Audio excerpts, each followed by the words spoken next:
everyone. Today I've come to Sainte-Savine, Clarins' new facility, to witness their commitment to sustainability in real time. Come with me.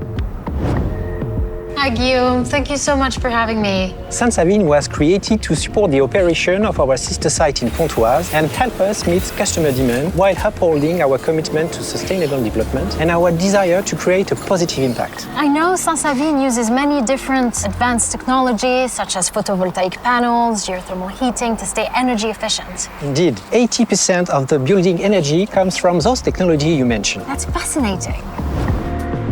So Guillaume, I've heard that 100% of the water used here at Sainte-Savine is recycled and filtered one last time before being released back into the municipal network. Exactly. That's really cool.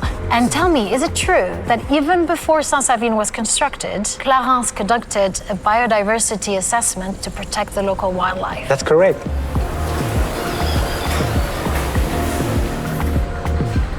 So, Guillaume, tell me, what is the target production volume of the factory? We are aiming for 18 production lines. Our goal is to produce 100 million units per year. That's huge. It's really amazing to see the products I use on a daily basis being packaged in real time. In fact, I know 37% of the glass and 45% of the cardboard used in your packaging is recycled, and 100% of the cardboard is actually sourced from sustainably managed forests. Wow, you know so much. What can I say? I'm obsessed with CSR.